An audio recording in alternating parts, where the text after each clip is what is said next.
Welcome to Tell the Damn Story, the show that explores the many ways to navigate the successes and failures that aspiring and struggling writers face to make your journey that much easier. This was such a good idea.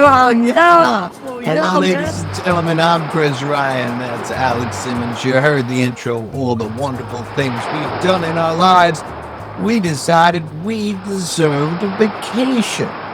So here we are in the sunny climes, nice little breeze blowing, beautiful sun, nice waves in the background. We ordered some nice drinks and we're going to have a short conversation with you about how to make your writing a little lighter, a little more joyful with the judicious application of comedy. That's what's going on in this episode of Tell the Damn Story. Stay to the end. Alex is going to do a hula. Well worth your time. Yes, but you don't want to see my legs, bro. I'm telling you right. Yeah, bro. We're going 3D on that. Hey, Chris. Hey, everybody. That skirt too, bro. Yeah, well, yeah, I trimmed it a bit. Hey. Yeah, it's hard to do that with the lawnmower. Okay, so anyway. Here we are, basking in glory, our sort of summer shorts here. And one of the things that I was talking to Chris about in the green, not the green room, in the green, right? Oh, yeah, by those. Yeah. Yeah, right. Is that some of my students occasionally, have this perception, or they come to me and say, I can't make this funny. I don't know how to write this. There's no humor in this. It's really heavy. It's really dark. I don't know how to write jokes. And I'm saying, are you trying to be a joke writer or a gag writer, or are you trying to write a story that has some humor in it, or are you trying to write a comedy? And, we get we sort of focus in on what they're going after. And obviously in terms of a lot of their scripts, they want to write either a story with some humor, or they are trying to write a funny film, a funny short film. So it's some comedy in there. And they're struggling because they haven't written comedy before. And there's a couple of rulings that I live by, and some other people that I respect live by. But I thought this is a great opportunity to explore not only how one might approach writing comedy, but also how comedy is not just the one thing. In other words, comedy is not what some people, sometimes some of my students think. It's just the funny thing that you do. It's not to be taken seriously. When you want to do something serious, you do drama, you do thrillers. The comedy is just a joke. And no, actually, comedy is a very excellent device for exploring serious or subject matters, themes, and so forth. And so I thought we would also explore that today as well. And this is the perfect place to do it because there's no trauma here. Yes. So, Chris, one of the things I wanted to point out, just to sort of lay a little foundation, I know that you are not a comedy writer per se. That's not the only thing you do. It's a vast, your work is in other genres. Yes, that's it. And it was in an earlier part of your career, too. Yes. But great, because then you can speak a little bit about what it was like to go after that, whether or not it was something that you naturally did, or did you have to struggle? Well, it's a little background in that. I grew up in the Bronx, right? And that's funny right there. As George Carlin would say, the dozens was the way everybody talked to each other.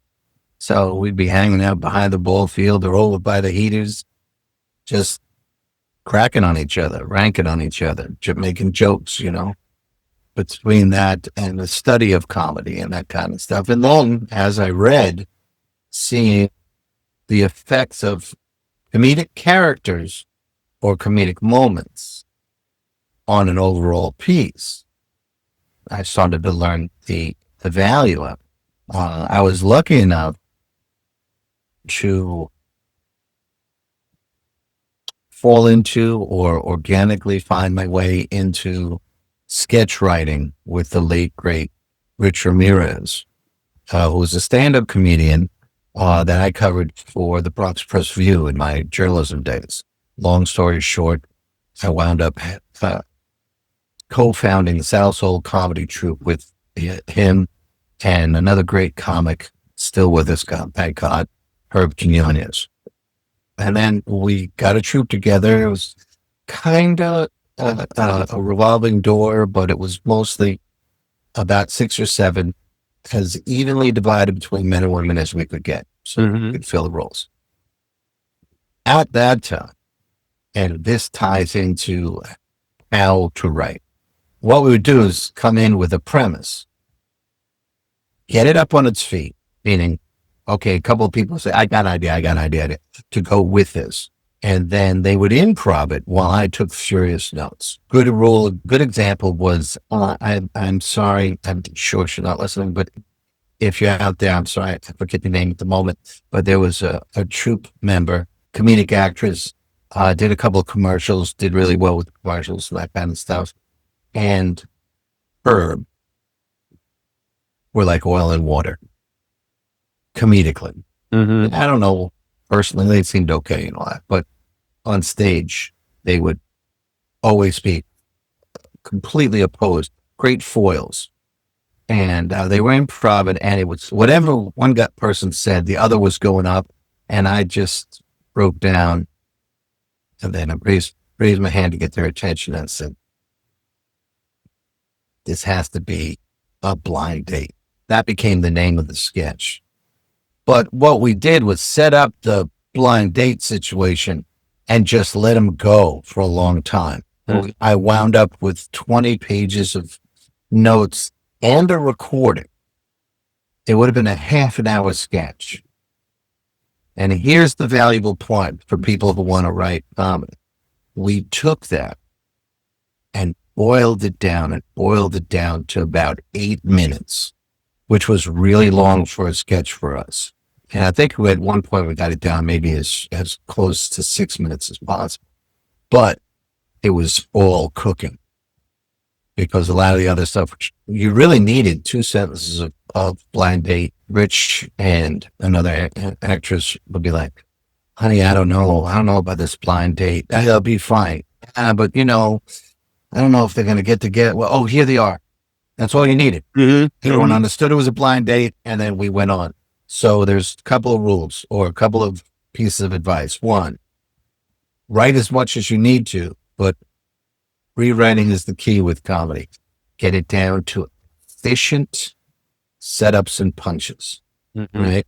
As you just saw, the whole setup for that 6 to 8 minute sketch was 3 lines of dialogue. Oh, honey, I'm not sure about this blind date. It'll be okay. Oh, I don't know. Here they are. And that's all. That's right. And then we went on. I'm paraphrasing, but but everything else we need to learn about them, we're going to learn by watching the introduction. Yeah. Know that when you have an idea, a comedic idea, even if it's in a dark scene, get to that later on. And write down 20 punchlines. It doesn't make a difference. A matter of fact, there's historical precedent for that formula working. Most of your students were not alive when David Letterman had the Late Show with David Letterman. But his writing staff famously wrote 200 jokes for his very, very popular top 10 list. Yeah, top 10 list, okay. That was 5% of the jokes were used. I think it's important to say that to everybody, because if you have that mathematics down, then you won't write one sentence and say, oh, it sucks, I can't write comedy. Because these guys were professional comedians. They're the top of the business. They're on a late night talk show making bucks, writing jokes 5 nights a week, right? Or 5 days a week. And most of their stuff didn't make it on air. Same thing with Saturday Night Live, same on and on and on. Comedians do the same thing, right? They write a joke. Rich Ramirez, I would give him jokes, and it would take him 6, 8, sometimes a year to try it and feel good about it. That's just so. Understand that comedy is hard. Yes, there's a huge difference. Comedy is hard. There's a huge difference between hanging with your friends and cracking jokes and being funny. But we have some more guidelines that will help you. Yes. Now, you were talking about your screenwriting students. Yep. That's a different story than a sketch like I was just Oh, talking yeah, about. absolutely. And while we're talking about vocabulary, it's different than a gag. In the Gag green room, writers I is told totally you quick. different. In the green room, I told you a gag. I'm going to repeat it here. Some kid has a really pretty funny video out. God bless her. Dressed as a goth. She's standing in front of a screen like this of Disney World or Disneyland or something. And she's all there. She says, I just got kicked out of Disneyland for spreading my mother's remains all over the park. It was her last wish. On the way out, the security guard said I probably should have cremated her first. That's funny. And that's a gag. It's dark humor, but it's a gag. It just set up punch. The old pie in the face was a gag. There's a video today I saw. Everybody has seen it. A girl's selling ice cream, at one of the ice cream stores. And she says, here's a medium vanilla cone. And whoever's off camera says, I ordered chocolate. Oh, okay. And she takes the vanilla, turns around and throws it right on the side of her friend's head, and then goes as if that's just how they got rid of the old ice cream. Just a sight gag. That's a sight gag. They're different than the kind of humor you want to build into a script. You want to talk about script writing? Yeah. So let's do that. So here we go. Chris is always referring to my Wayback Machine. So you talked about some of the places you sort of got your taste of comedy from. One of the places I got in watching old television. On the streets. Not I was old. But no, when I was a kid, I would watch television, and a lot of the things that were on television at that time were old movies that were now finding this new life on the small screen. Yes. And one of my favorite things to watch was Laurel and Hardy. And one of the things I learned from these guys is they would take a central scenario, a central moment or a central action, and milk it for 20 minutes. Yeah. And my favorite, there's two of them that are my favorites. My personal favorite involves them as two moving men with a horse and cart moving an upright piano. Yes. Okay. Right. The piano movers. Yeah. Yes, the piano movers. It is a classic, and the things that they do, and it escalates. And there's a little repetition at certain moments, but it escalates, it builds, and it's a simple feat. Move this piano into this house, but the house is at the top of a hill, up multiple flights of stone steps, like up a city street's worth of stone steps on the top of this hill. And they're trying to move this thing up there, and it's all of the things that go wrong. And but let's go back to that premise, right? Oh. Deliver the piano. That's it. That's it. Yep, that's it. It's in the title, the piano movers. That's right. it. They get to the address. They say, is this the address? Yes, this is the address. Okay. Right. And chaos, the amount of different ways they screwed that simple assignment. But let me go back Amazing. to something else that you said. You said about the person who delivers the joke, or the person who tells the joke or delivers the goof, the gag, or whatever. It needs to be integral to their nature. Well, I told you that in the green room. We didn't get to that. Well, I just repeated it. Though. So here's the thing. You had two personalities. You had Stan Laurel and Oliver Hardy. Oliver is very blustery and thinks he knows everything, or at least has to feel that he's always in charge of everything. And Stanley's sort of the goofy, trying to be helpful simpleton, right? And everything that happened to the right character, the right way to make the joke work. That's rewriting. Yeah.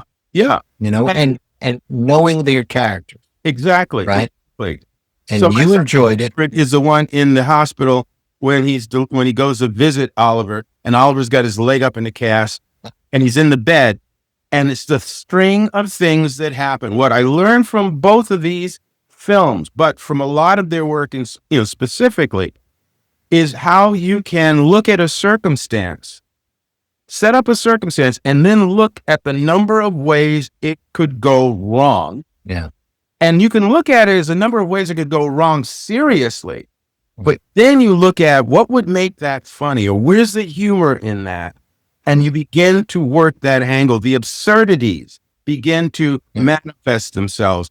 And that's where you begin to find the comedy in the moment. For those of you who are not gag writers or joke writers, as we've been talking about. Now let's go to the next level with that example. Okay, let's Because go. it's such a great We'll go to the next example. level now. Okay. The reason their humor worked, besides them being gifted comedians, besides them working their butts off on the script, on the physicality, on the staging, on the timing, they also knew that none of that would work if the audience didn't have an underlying trust in the two characters. So what you had was two basically nice guys who weren't that great at anything.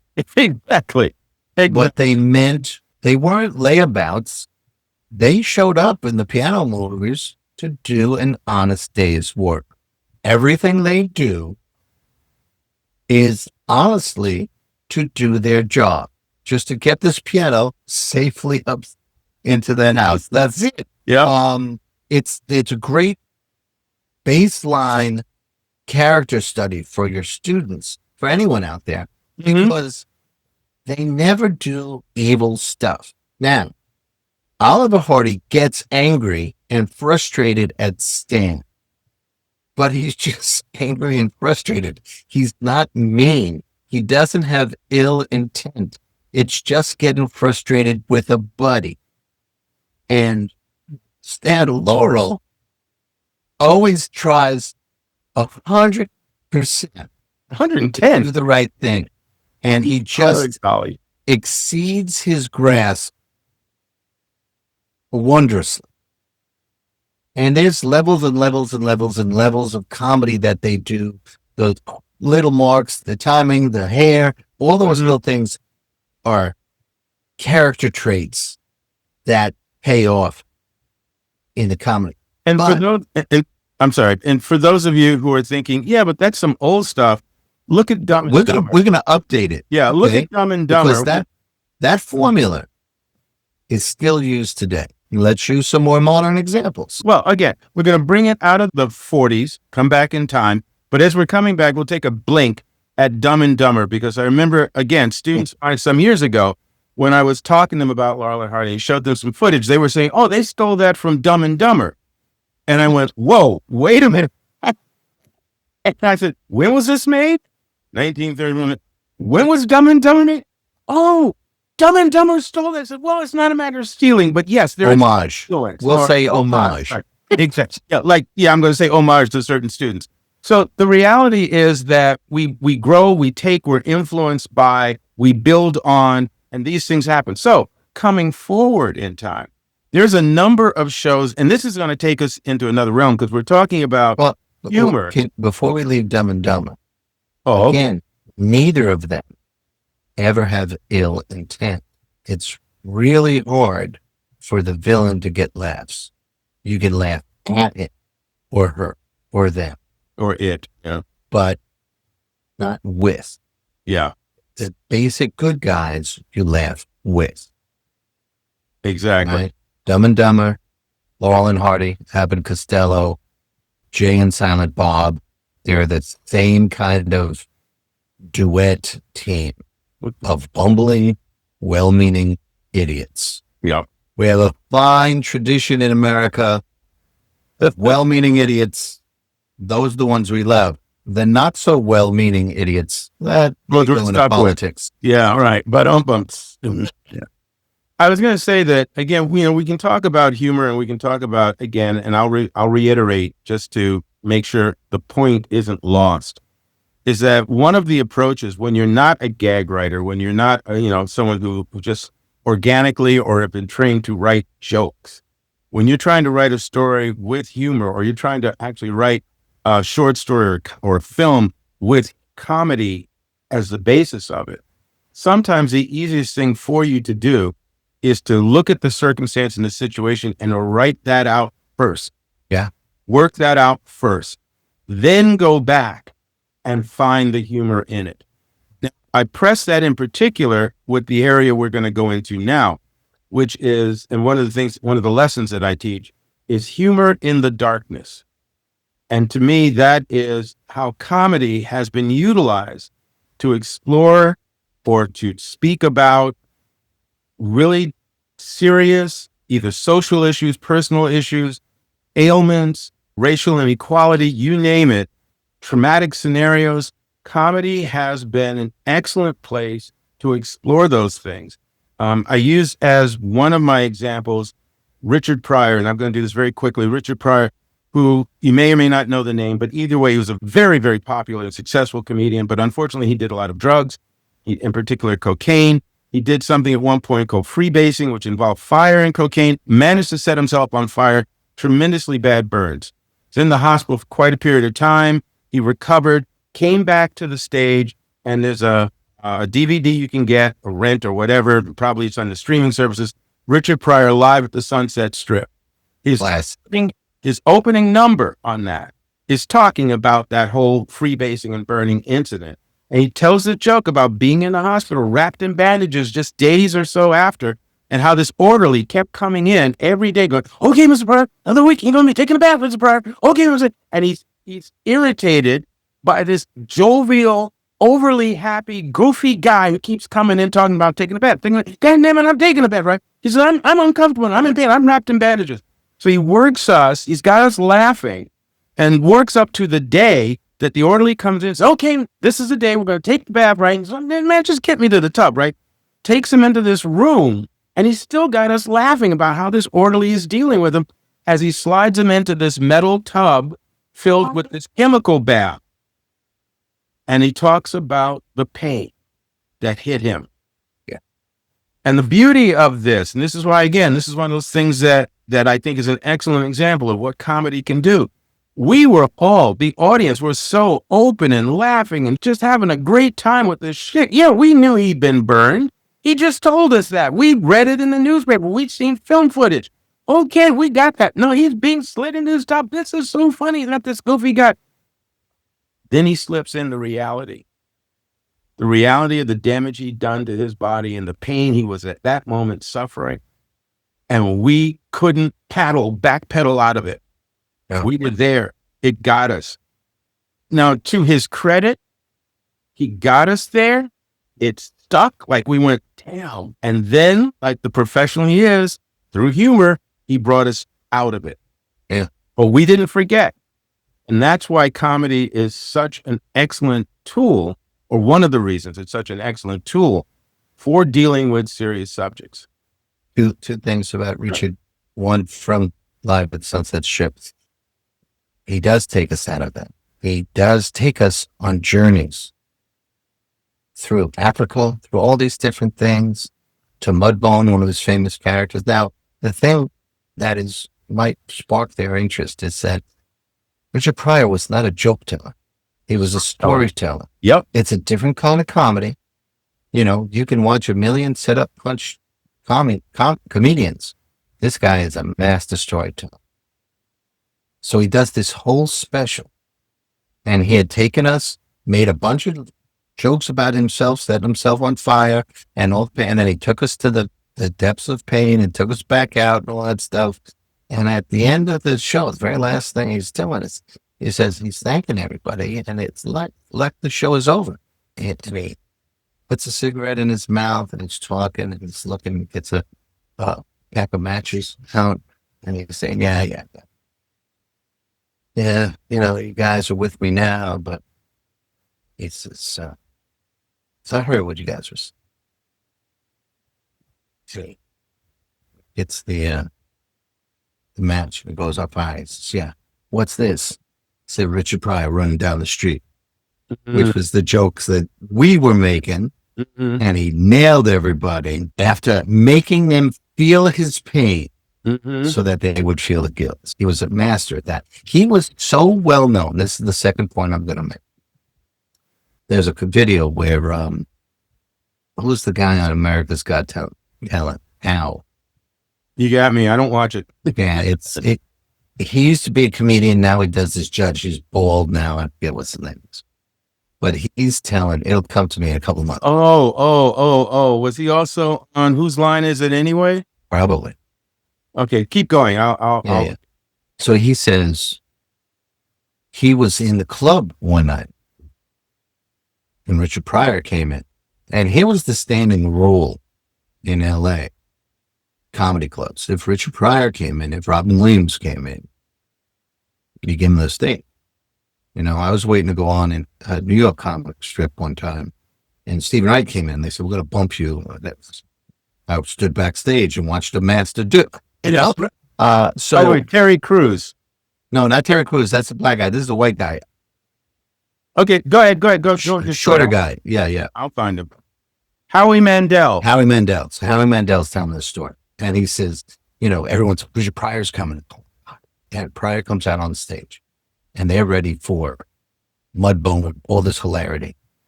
And he gets up there. And pardon me, I'm going to roll with this for about a minute. And I'm paraphrasing. He goes, "Yeah, I'm God. I came to pick up my son. My son?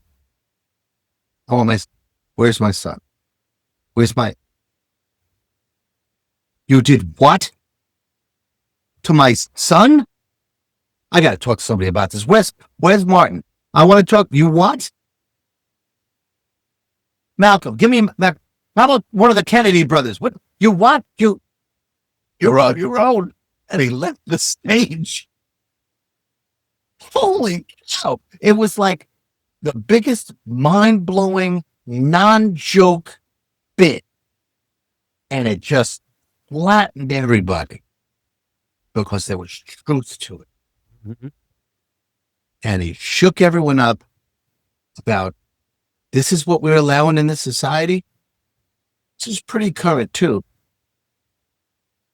But he could do that because his character had been established. And let's go with the scripts and we'll talk about how you can make comedy work by seeding the characters. You can't have the most serious, like Brooklyn Nine-Nine is fairly recent. Right, yeah. There were some serious characters in there. Or characters that were like the guys who slipped on banana peels, right? Like the main guy's friend was always screwing up, right? His wife had married someone else and that guy was renting him a studio apartment in the basement. Right. Just he was getting ripped off for everything.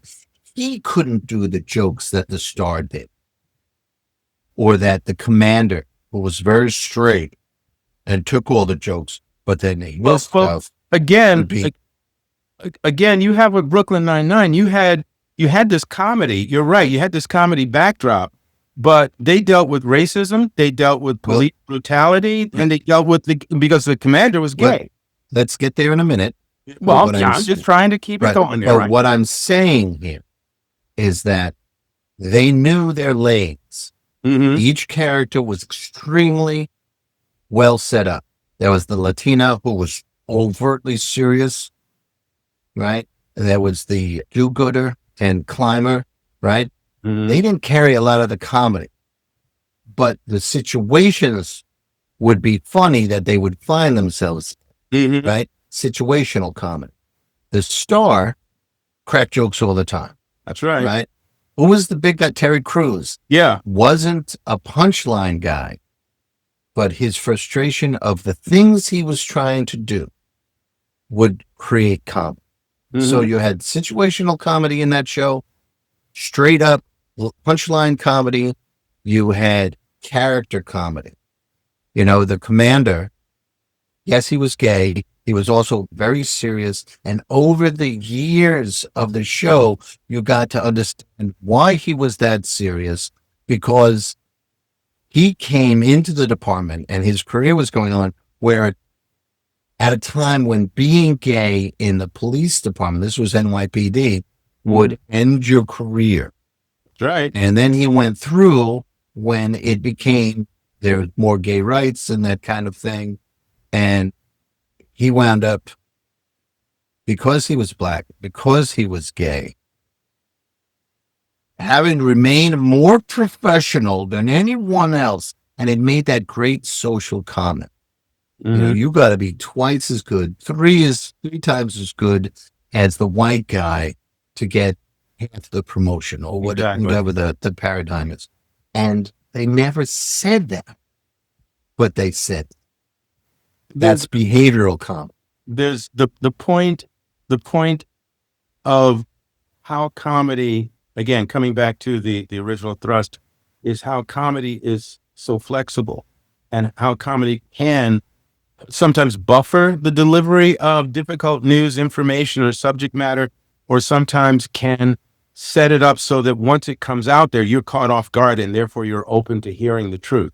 And that is the power of it. I mean, for instance, you're talking about the gay character in Brooklyn Nine-Nine. Brooklyn Nine-Nine is a fairly recent show. It's not top of line right now, but it's in the past few years been fairly recent. You go back to the 80s with Barney Miller, and that was a sitcom. It was a comedy show about police officers in New York City. And the set, it was a single set, which was the squad room, which had a cage to lock up, the prisoners for the momentary period of time they're going to be in the squad room. But that was Holding it. cell. You had holding cells. You had the desks of the various detectives in there. You had the captain's office. So it was predominantly the squad room or the captain's office. Those were your two areas, right? And everything came from the outside in. They would go out and deal with the case and bring it back. But what I was going to point out in particular to connect to Brooklyn Nine-Nine, Brooklyn Nine-Nine, I don't know why I want to add a third nine. I do that that a lot too. 999 is actually the 411 in Britain. We're in a whole different country. Yeah, right. So it must be the sun, man. So if you want to watch, affecting us, right? If you want to watch Brooklyn 999 in London, you're good. A different story. Yeah. So anyway, what Barney Miller did, and this was a controversial thing, and this is also going to lead to something that we want to say towards the end of this about present day storytelling and comedy. But Barney Miller introduced a gay character in one particular episode, and he was a shoplifter and very, very feminine in his nature. And it was humor in the way he was dealt with and everything like that. They had some gags going back and forth. And then that was it. I'm not going to try and recall the entire episode. But then several episodes later, he's back for a spot. And then the third time, and this time, finally, he comes back like another season, he comes back for an episode with his love interest, another man. And this character is he's very posh, but not effective. As a matter of fact, he considers his friend, his boyfriend, whatever, being sort of flamboyant must you continue to perpetuate the stereotype kind of thing?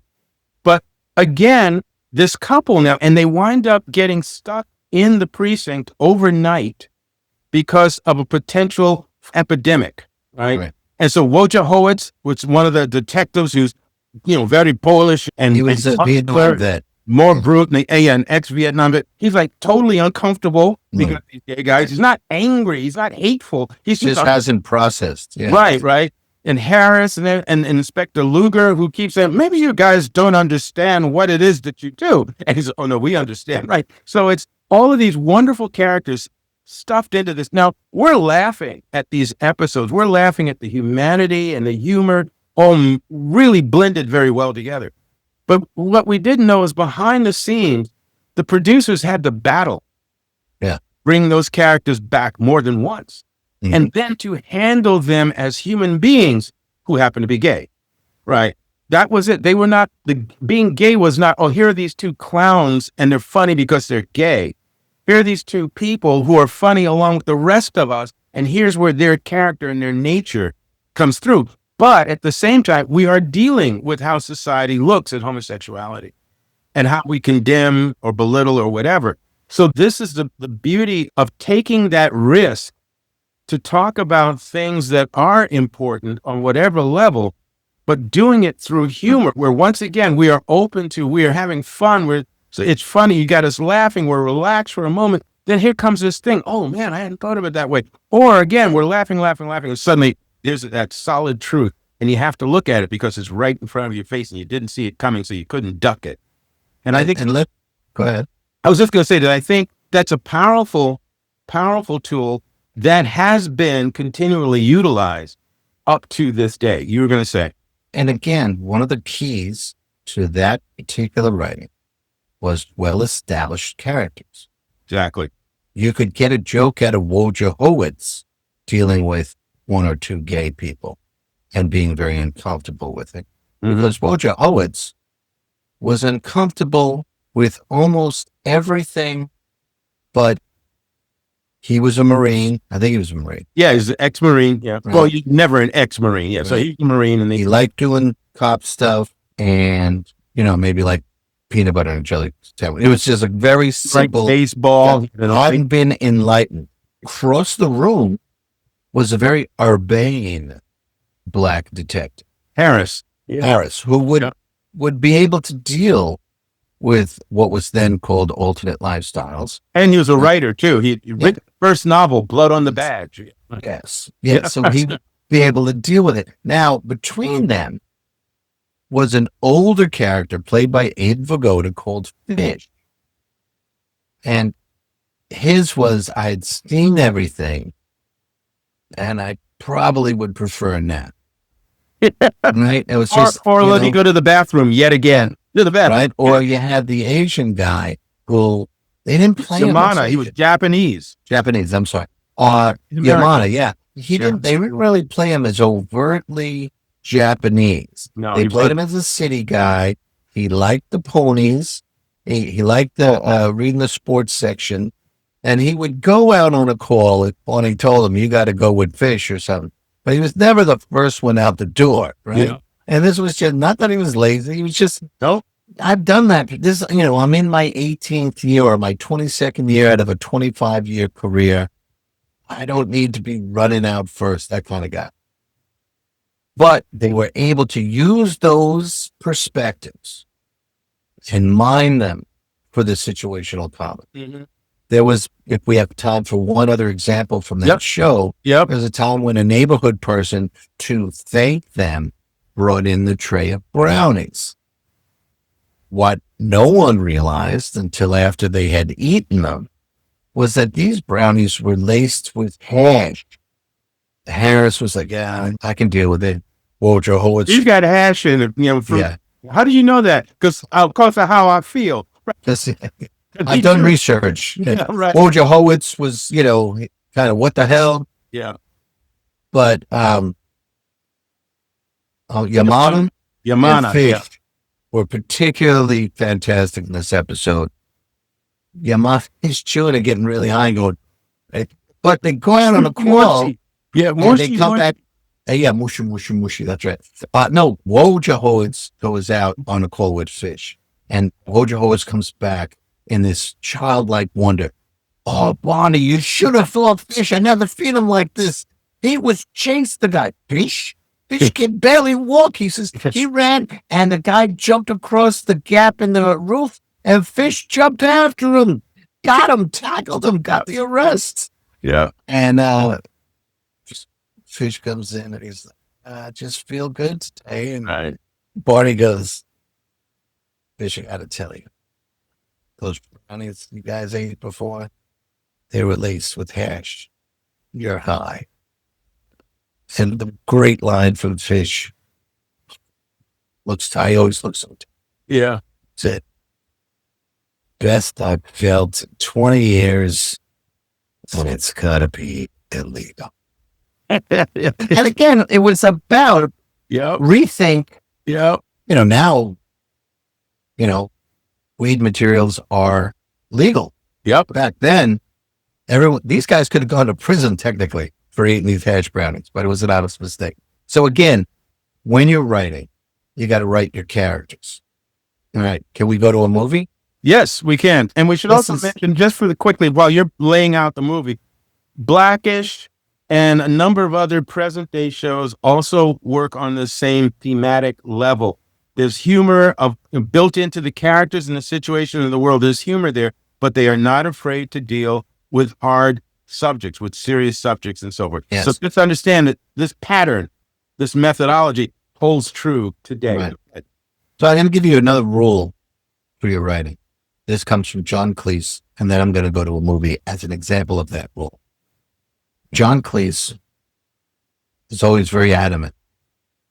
He was in Monty Python. If you don't know that, that's another thing you can Google and have, or YouTube and have fun with. Yes. English comedy troupe.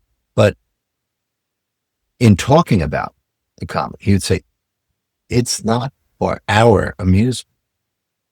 This is our job. So the only way to play comedy is to play it seriously. And the absurdity of that is what drives the comedy for the audience. You don't want to be cracking up. You want them to be cracking. And when you do your writing, base it on your characters and the situation, but it has to be true and serious from them. Let me give you an example.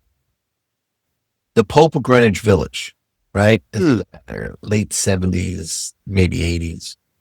B movie, right? Eric Roberts, Mickey Rourke, a few other people in that movie. Paul Young was the mafioso down there. But Mickey Rourke and Charlie, or Eric Roberts, are like cousins, best friends. Mickey, his character, Charlie, is trying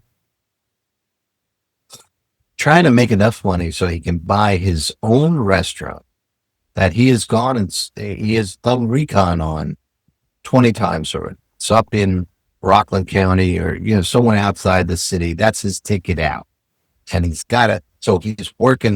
running a restaurant. Right? He's a maitre d' and he's running the restaurant. He's running the kitchen, and that's making him, he's almost there. He's got a divorce. He's got to pay, child support, all that stuff. That's killing him. But he's putting it away, and he's getting closer and closer.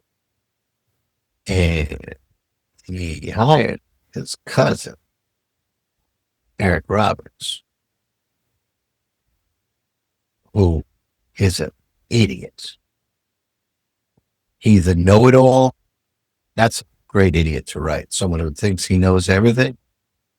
And just the characterization that Eric Roberts brings it just elevates the material. But he's for himself. Selfishness is a great source of comedy. So at this restaurant where his cousin is looking out for him and giving him a job, he's running a racket on some of the tables.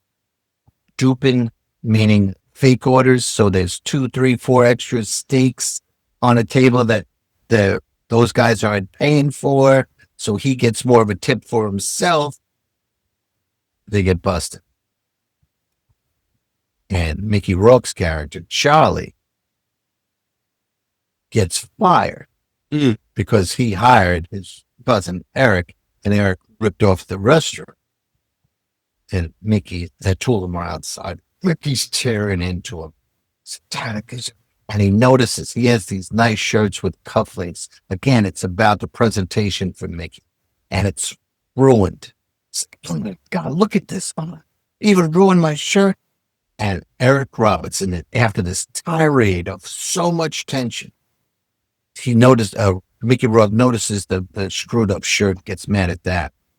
And Eric Roberts goes, "Why you need a fancy shirt for, Charlie?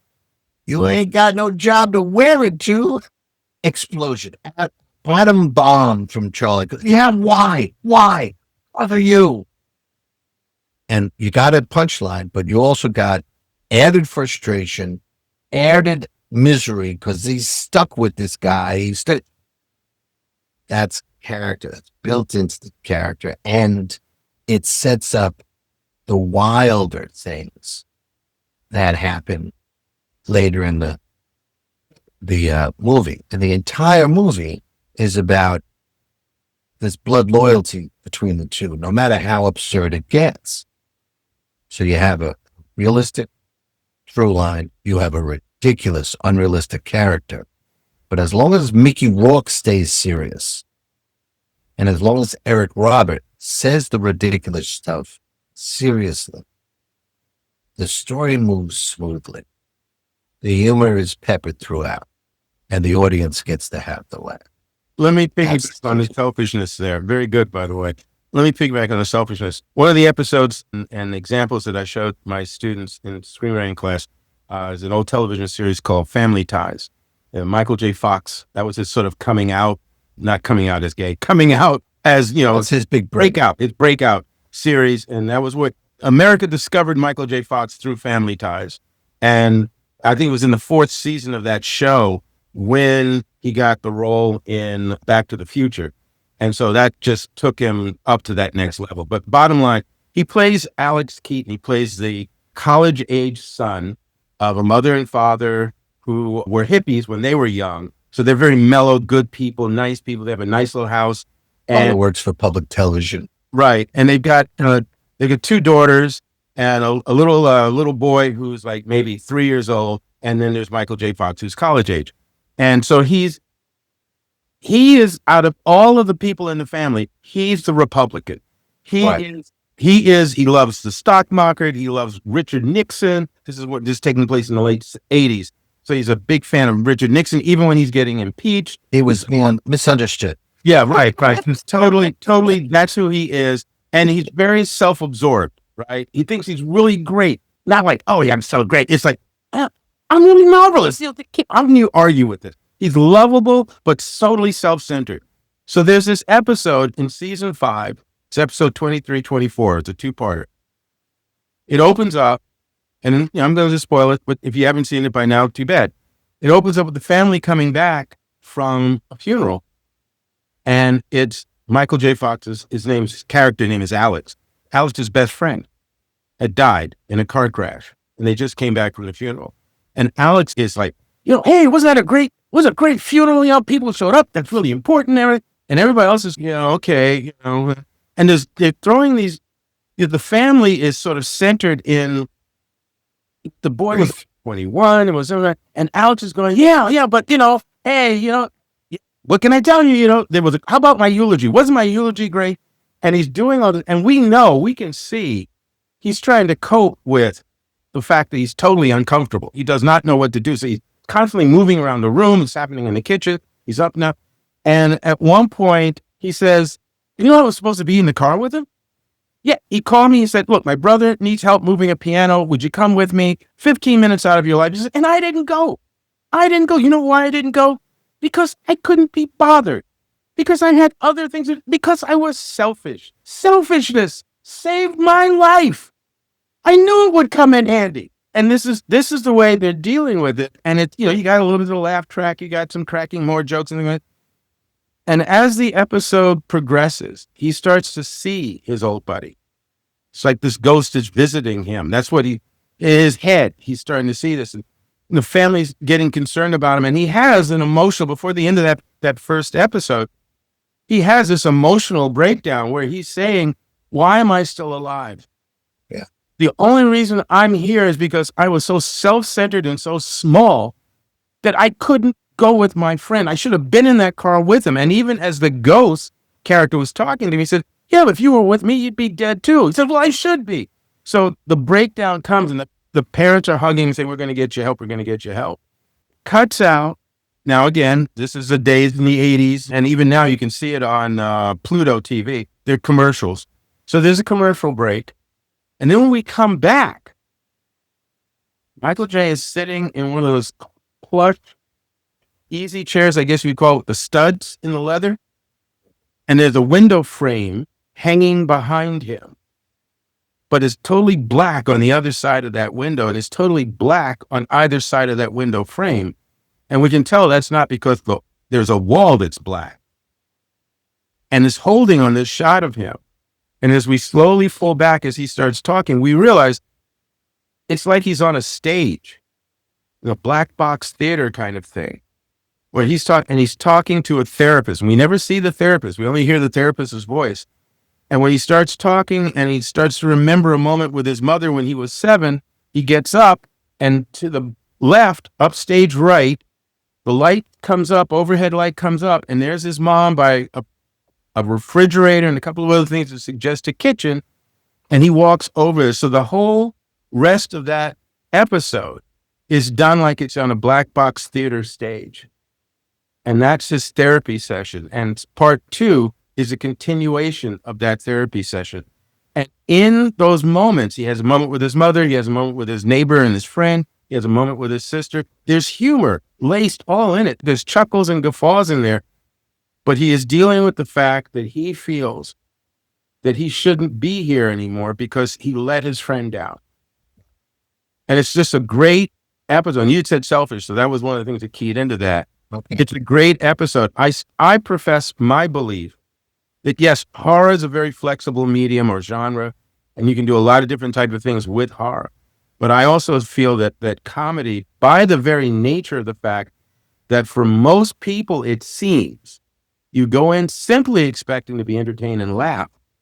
And then all these other things can kind of catch you off guard or come and be served to make it, like a spoonful of sugar makes the medicine go down. Yeah. All these other things can happen, can come with you, but it's easier for you to deal with, or maybe it's easier to get it to you because you don't see it coming.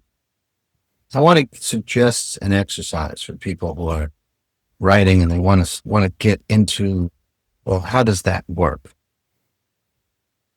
I think it's a pretty safe bet that almost everybody we're reaching has seen the original Jaws. Yeah. Right? Yeah. Right now, nobody will call that a comedy. It's 50. This is the 50th anniversary. This has been around and has been kind of a summer staple for 50 years. So it's available. You can probably on one of your streaming services see it right now. Once you see us and, take a couple of minutes to recover from the amazingness that has been us. Watch it. Now, you know the story. You've seen it. You know the jump scares. You know all that stuff. That's not what I am suggesting you would benefit from. I want you to watch it again. Maybe with a pen in your hand, if you're so inclined. But watch it, and when something strikes you funny, hit pause. And look at where it falls. And think of it. Is that a sight gag? Is that character behavior? And you'll see most of it is the three main characters behaving with each other. You got sheriff, you got the scientist, and you got the curmudgeonly old fisherman. These characters bump. But, for example, the sheriff is shoveling the meat and blood into the water. And he's talking to the fisherman. Who's in the cabin of the boat, yeah. And you come and shovel this shit sometime. And behind him, the shark comes up. And it's Roy Scheider's reaction, right? That is humorous. And then we see him back in, scared stiff. He's not like, I'm going to throw a zinger. And only his eyes turn towards the fisherman. Yeah, Robert Shaw. And says, you're going to need a bigger boat. Now, that line was improv, but it works as humor, right? Yeah. Richard Dreyfuss is getting yelled at all the time by Robert Shaw. And one time he just turned and goes, I'm not going to treat Mr. much more. It's a W.C. Fields imitation, right? Your current students probably don't know who W.C. Fields is. It doesn't matter for that joke to work. It's a little release of tension. Mm-hmm. All through this, there's moments of humor laced in and around tremendous stress. Roy Scheider's character, the sheriff, is home after the kid died or whatever, and it's really sad. He looks over, and the little kid they just told the kid to mimic whatever Roy Scheider does. But that moment becomes humorous because the kid's playing. He had one job. Whatever Roy Scheider does, he's going to do. So now Scheider's messing with him. The little kid, whatever it is. And it's adorable. And it breaks Scheider's mood and upsetment. There's that little humorous break, right? Shakespeare used it. Every play, especially in tragedies, the opening of Act 5 would be some piece of humor, some comedy, to break the rising tension with a laugh so that people would relax, and then it would build up again.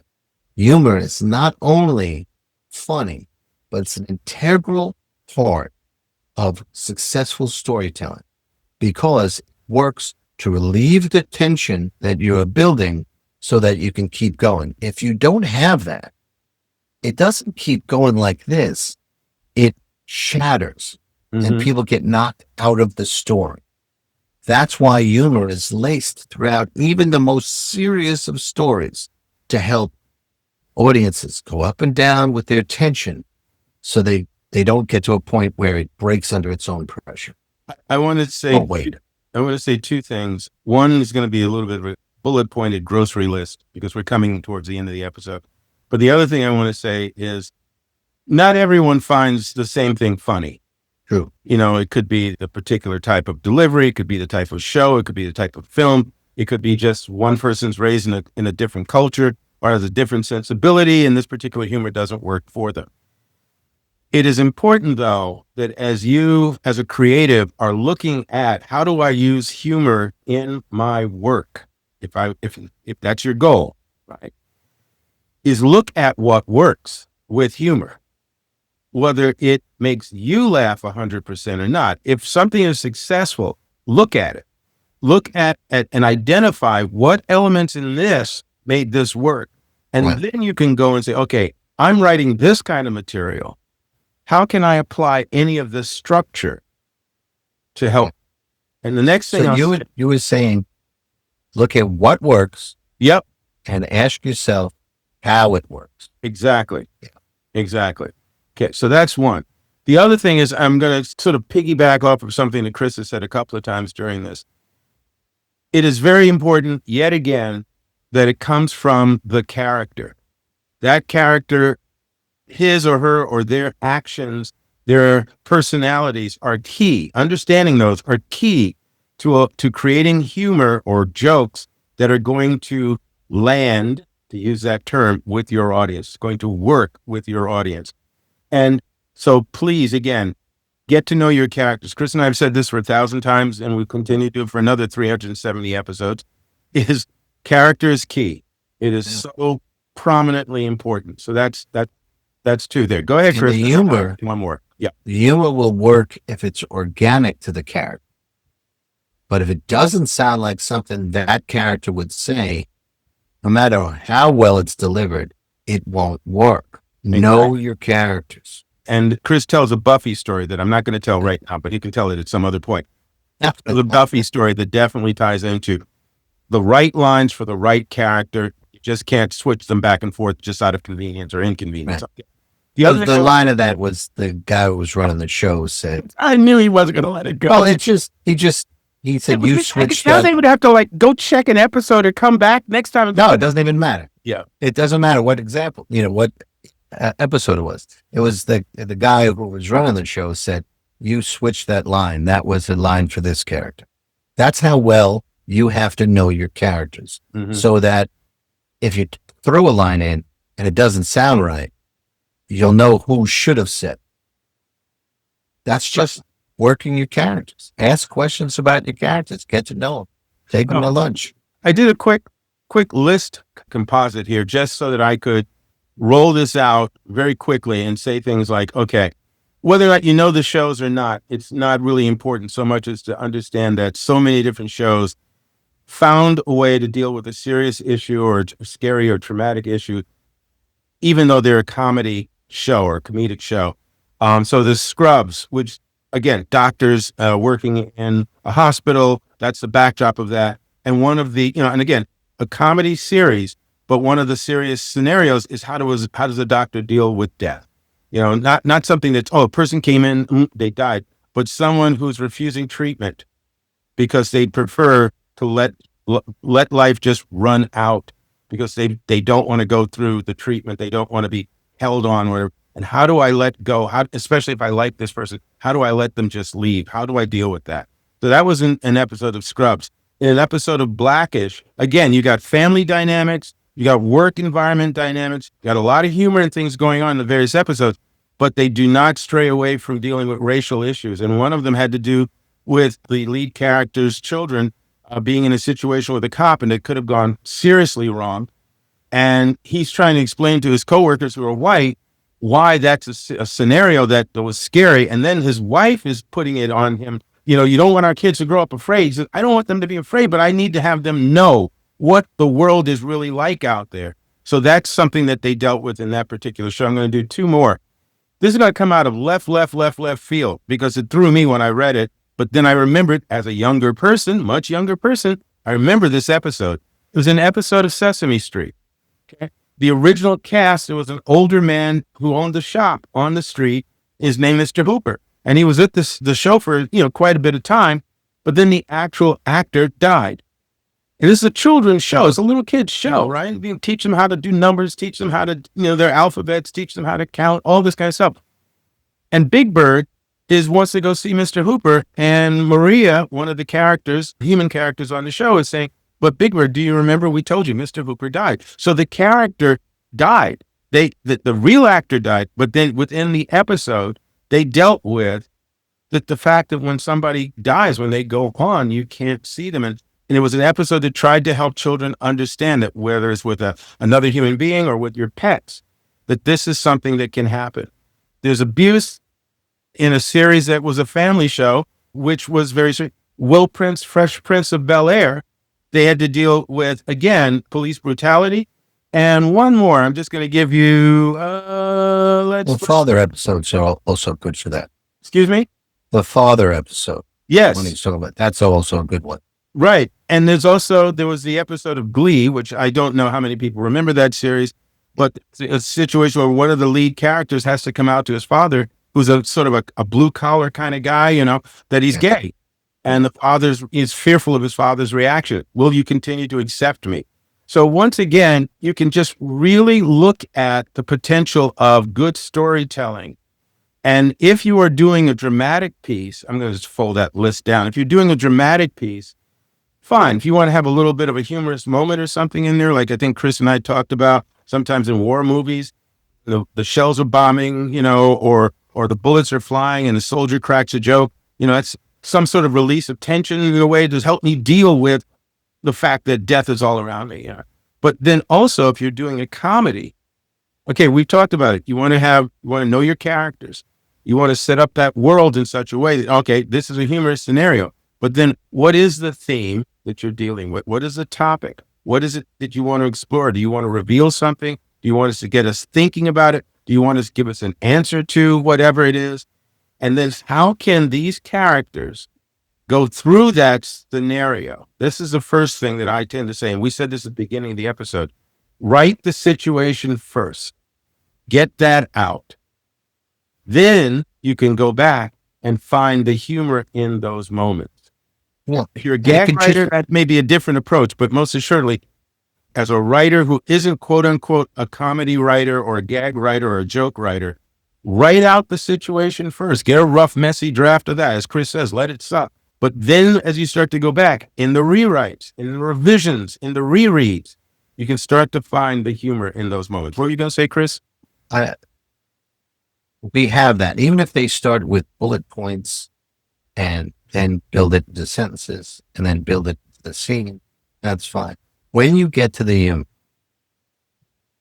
and it's true to the character, so it feels organic, then in one of your rewrite passes, what you want to look for is, are the lines as short, tight as they can be? Set up, punch, right? Or situation and then absurd reaction. If you have a page-long speech, it's 1,000 times harder to make that funny. Because now we're talking about the masterful experiences needed to be able to write a joke that will pay off, then top that joke, then top that joke why kill yourself?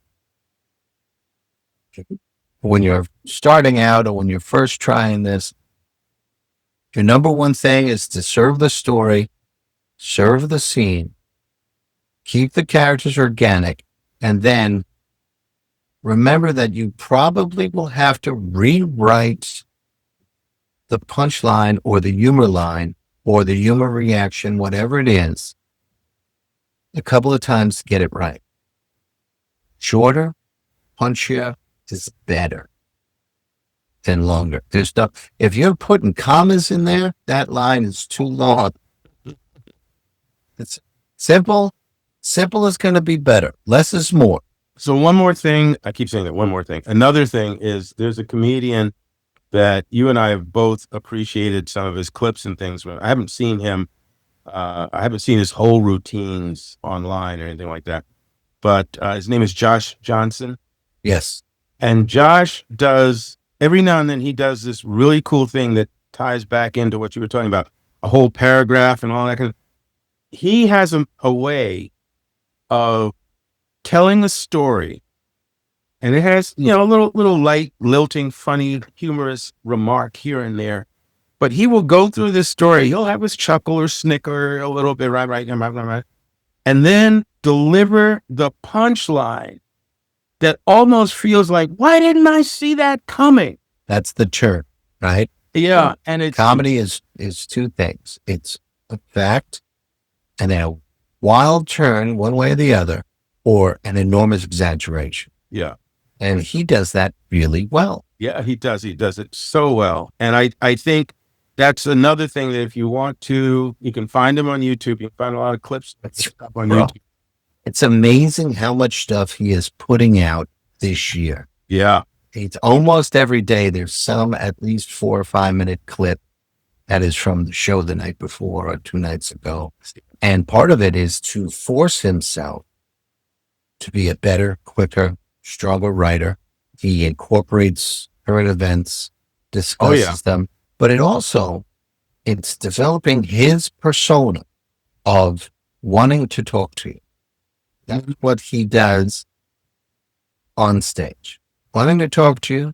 And then almost comes across as a shared interest. So you're following along. It almost feels like you're having a cup of coffee with him. And then he makes this observation. And exactly. And, you know, the world is so weird that sometimes his setup is, I don't know how to handle this. I don't know how to handle this. And then he tells you what he's actually, and it's just a fact from the headlines. You know, so absurd. Yes. That works as a punchline. It's really worth watching these various examples we gave you.